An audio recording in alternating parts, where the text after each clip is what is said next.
On August 21st to 27th, Dell'Arte Opera Ensemble is presenting the professional premiere of Carla Lucero's opera Juana at the Rose Nagelberg Theater in New York. We've followed this project over the years, and in honor of this premiere, we're collecting clips from our shows, beginning with when the project won an Opera America Discovery Grants for Female Composers in 2019. That year, we played Music Jukebox with the team and commented on what we heard. This was recorded as an audio-only podcast in some rough conditions, so please pardon our audio quality. Following that, Gregory Mumji talked with us on Zoom about how the piece was being worked on at Dell'Arte during the height of the pandemic. And then Chuck did an audio interview with Chris Fecteau and Mariana Mott-Neuwirth that we're including. We also interviewed Carla and her collaborator, Dr. Rita E. Orquijo Ruiz, about their LA production of Three Women of Jerusalem on episode 87. They were amazing, generous guests, so we encourage you to go to our website and check out episode 87 to watch that fascinating interview. So, enjoy this mashup. So our next composer is Carla Lucero. She is from LA. Let me find her bio. Here we go. Lucero, she's Spanish. Oh, you're right. It is yes, I'm sorry. I'm speaking Italian. Is Yes, that what I it is? know. That's one of the things I can remember when I had to sing I'm Spanish sure and in the Italian. opera industry she has endured that. Yes, many times. Well, she's originally from Los Angeles. Her mother's Indian, and her father's New Mexican. But Indian, is she referring to American Indian? I don't know. Um, I don't know. After studying at Cal Arts, she worked in Hollywood as a film composer, and her love for opera and counterculture drew her to San Francisco, where Warnos, her first opera, premiered. Her second opera, Juana, will premiere in November 2019 at UCLA. It's in development. She has a third opera that's in development called Touch, about an American icon, Helen Keller. Really interesting. See, that's a woman who is empowered. Although, this total side note, did everybody know that she was like a militant socialist? Helen Keller? Yeah. Yeah. Oh, no. This is part of the history that we leave out because Americans don't want to be. But she grew up in a very wealthy family, which is what afforded her the privilege of being able to learn to communicate and function. When she discovered that her experience was not everybody's experience, she became very, very outspoken socialist political. Go, Helen. Cool. Yeah, right. But we don't talk about that. Like No, part of her story has is. been, suppressed. But maybe time. the opera will. Yes. Yeah. Well, I mean, we'll Yeah. see. Yes, and great. This has the co-librettist, because Carla Lucero co-wrote libretto, is Alicia Gaspar de Alba, and she's the author of the book on which the opera is based, Sor Juana's Second Dream, because this is about the 17th century Mexican nun, Sor Juana Inés de la Cruz. There's another opera about her. Yes. Oh, Is yeah. there? Yes, there is. Sor Juana Inés de la Cruz. Yeah. Yeah, And this is the one that got dramaturgical treatment from Mark Campbell? Yes. Yeah, so Mark worked on this with her, which is really cool. Oh, that is cool. Yeah, I can't. I think we have two excerpts on I this. can't remember who the composer is of the one that I just referenced. This opera is currently being orchestrated by Carla for a modified Mexican Baroque chamber ensemble. It features ocarina. What is that? It's sort of like a small clay, almost like a recorder, but it's sort of rounder. Yeah, they're very primitive, but there's a recorder, indigenous percussion, Spanish vihuela. What's that? I have no idea, but I think I said it right. Yes. Guitar, harpsichord, and strings. That sounds amazing. Yeah, so I'm down for that. shall we take a listen? Yes. Yes. Sure. So we're going to listen to two excerpts. And the first one, the Countess de Paredes, the vicereine of New Mexico, receives a notice that her husband's reign has been cut short. She's fallen deeply in love with Sor Juana and fears that Juana's work will be destroyed by the church without her protection. She pleads with Juana to make copies of her work so that she can publish it in Spain. She wonders how they will survive without each other. And then the second aria that we'll hear, it's the aria sung by El Alma, who is the soul of Sor Juana. El Alma is an androgynous specter who foretells coming events, much like a Greek chorus, through Sor Juana's own poetry and Plato's Symposium. In this aria, which precedes Sor Juana's trial before the Inquisition, El Alma sings of the perils of those who seek recognition, fame, and infamy.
Wow, that was really intense. Lovely.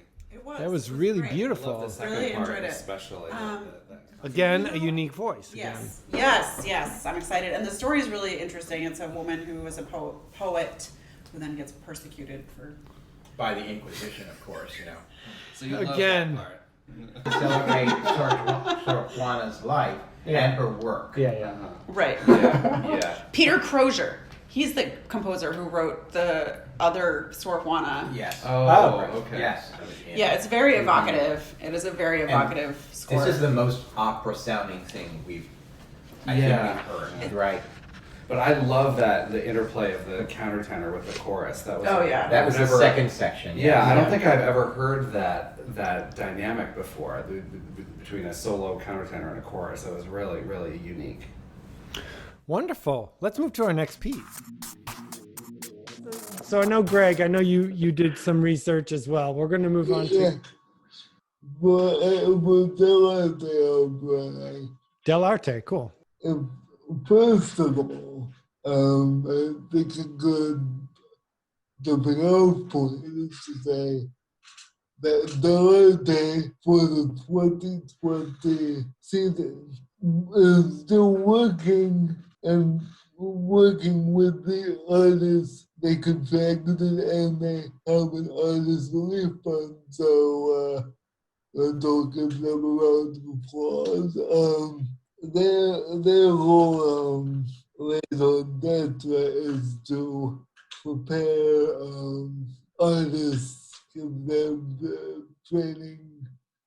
So to that end, they have a book club going, and this season they were supposed to do Alma, Bolena, and Juana about Juana de la Cruz, and of course that got postponed until next August. But I really like how the main season always juxtaposes one repertoire opera with another seldom heard work. The whole point, I think we're all in agreement that audiences need to be exposed to new rap. So they have a book club, is what you're saying? So I'm actually on their website. I'm trying to see where it is. Yeah. Well, no, I don't think it's on the website. I'm saying this is part of their program to train artists. It's not for the audience. Oh, I see. Understanding it's for the performers to give them background knowledge. And so, like this year, the book clubs are gonna read Sister Juana's Second Dream, which I think is by the librettist of Juana. I really think it's good that they're doing Juana because, it certainly reads the greater representation of, the Latin American community, but she's really kind of a kick-ass. If you think about it, a woman who joined the church of her own volition because she really was more interested in learning than she was in marriage, which is what you did if you were a woman in the 1640s or whatever. Right. So now they're pairing, they were going to do this. They're going to do it next summer, I guess. Yeah, and they did something really, I think really cool. They, of course, they released a statement saying we stand with the Black Lives Matter movement. They also wrote down a 3-point plan as to how they will examine their business practices, and they even, and this goes back to my love affair with Seattle Opera, because on the Drunken Dinner episode, they highlighted African American businesses that you could support. So go there. Yeah. I'm really happy with that. I mean, Delarte, and just so that the audience member who might not know them, they tend to do just these summer festivals. Like the rest of the year, they're It took about 2 weeks. yeah, for about 2 weeks every summer in August. And obviously that has changed. They sort of model themselves as a apprenticeship training program, young artist program. Yeah. You know, and Chris Fecto, who is the artistic director and Yeah. also like the lead conductor coach, is an excellent coach and very nerdy in the best possible way. You know, I assume that this book club that he's offering these artists and you know, the training that he's doing with them in lieu of the normal coachings is probably very in-depth and very thorough. And I you know, I love the idea that I'm sure they tried to compensate their artists, but this is not a very wealthy company. Right. But in lieu of money, they're continuing to offer them enriching experiences, which also has tremendous value, especially when everybody's stuck in their apartments. Yes. And can't do anything. And they do have a artist relief fund. I'm not sure how much compensation that is or what kind of compensation. They have been giving back to, they've had some success with that, I know, in terms of being able to support some of their artists through that fund. But one of the other things in their program that they do is they have the whole cast. In this case, Juana is in Spanish, and they do their own, they work with them on conversational Spanish, and they do their own translations and come together as a group to create a translation that can be used and eventually towards the super titles. Huh. And so they're also giving some of their artists some training in this work. Every year they do that when they're working. So on a Bolena, they are working in conversational Italian. I love that so much. Imagine if you took some time to sit and speak through a translation of an opera before you began staging it, so that everybody was in agreement about what was being said at every moment. And I mean, Yeah, that's one of that's their rare. strong Yeah. pieces of the work they're doing. And they also, they have the directors and the other artists that are working, the staff doing this also, the assistant directors. And so that's training them with another skill. Right.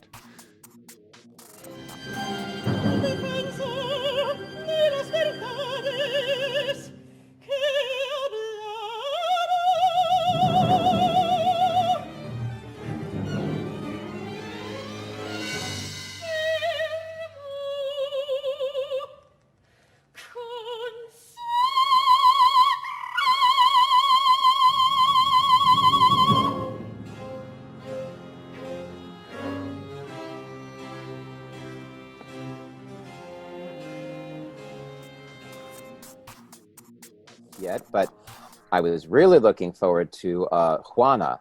It being You still can't. Yes, I know, but I was hoping. I had my whole May and June plotted out in my book for what was happening, and then of course then July and August, and it's like, damn, there goes all of my opera for the summer. Yeah, why don't you talk? I mean, about what. So the plans are then to put this whole season up next year then? Exactly. The decision was sort of very fast and very slow all at the same time. All of the information kept dribbling in, and I think most of us sort of had a sense that there would be some sort of postponement. But with our model of presenting in the summer, where venues are a little easier to come by, and where singers who are in New York, particularly because they are doing full-time jobs, have less to do. It just seemed the best choice to do it a full year later. Mm-hmm.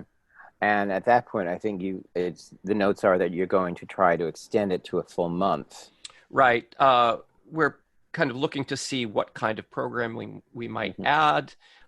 Certainly, we want to keep the number of performances. For this coming summer, the plan was to do a slightly simpler festival because we had a sort of a short rental at Baruch. We ran into some booking issues. We were actually supposed to be back at La Mama, and they ran into a major booking issue. So we wound up at Baruch, but they didn't have as much time. So we were trimming the sails on this season. So we want to restore scenes program and restore some songs program to it. And then, perhaps that's right. Piece. It was. I had seen that it was mostly just the two operas. Exactly. That was a necessity just because we had only slightly more than 2 weeks to get in and teched and going. Yes. All right. Well, so what is going now though is the training program. Absolutely.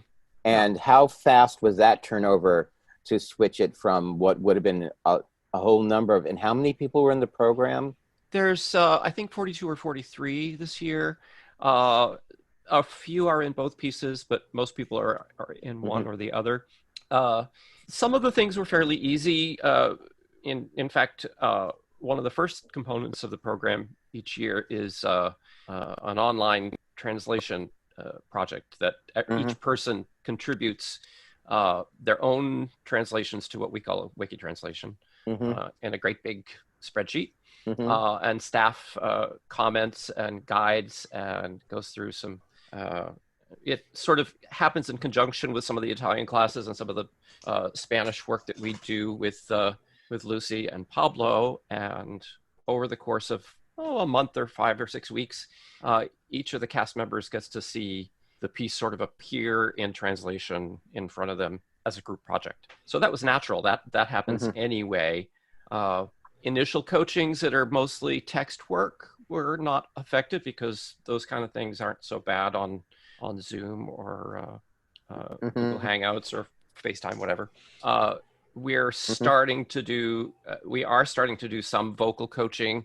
It's pretty difficult to do with the traditional platforms, but we're starting to explore a new, well, it's not a new platform, but a new application of a jazzers platform called Jamkazam. It was originally designed for jazzers to jam online from remote locations. That makes sense with that name. Exactly, and it reduces the latency or the lag between locations pretty significantly if you've got the right equipment. And so that allows me. I've done a couple of sessions this way where I can still play for the person, and I hear them in the headphones, and they hear the piano in the headphones, and we are able to proceed apace. It's not perfect, but it's a lot better than nothing. Right. Yes, I can imagine. And I mean, in all this work, well, first of all, it's exciting to hear that you have all of the people in the program actually work towards a full translation, a kind of a group effort translation of the works. And what happens with that then is that eventually it's edited down and that becomes your super titles? Yes. In past years, the staff has done the super titles, and certainly there is some of the spirit of the individuals in the super titles when it gets to that point. I think this year, because we have more time and a little more space to do so, I think I may task perhaps the assistant directors and maybe their choice of a few of the cast members to start the drafting process on their part, so that they're even more involved in that process and seeing what it's all about. Yes, and it can potentially lead them to new skill sets. Exactly. And Lord knows we can use good super titleists in opera. The positions at the Met for people doing super titles are actually quite nicely paid positions. A lot of responsibility when you've got a 4,000 seat house and running things very smoothly. Pablo Zinger has been really, really great. He he has a sort of an extant simple video that he has up on YouTube that is a great starting place. I think it's about 45 or 50 minutes long, and it's a real testament to his mind, helping singers through a new language that in that period of time he can deliver all the basics. And the other work he's been doing, we do sort of some group sessions on diction based on a scene at a time, that kind of thing. Mm-hmm. Yes, and I mean it's really wonderful to have a new contemporary opera in Spanish. I mean, I know they're happening probably somewhat in Spain, but and maybe in South America, but we don't get to see them as much here. I think especially for this subject matter, there was, as a lot of people know, an earlier opera on Juana called "With Blood with Ink" by Daniel Crozier, and I'd actually worked on it. Several of us, Lucy Yates, who's our Italian coach, actually played one of the Juana roles in that in a production. And I love that piece very much, but one of the few things that I really lamented about it was that it was in English and not in Spanish, because some of the flavor just gets to a particular place when you go in the appropriate language. Chris Facteau and Mariana Mott-Newworth from Del Arte Opera Ensemble. Thanks for the chat, Chuck. Thank you so much. Bye. Bye. Bye-bye. So if you're in the New York area, August 21st to 27th, why don't you check out Juana at Del Arte Opera? There'll be a link in the show notes if you want tickets. Ciao.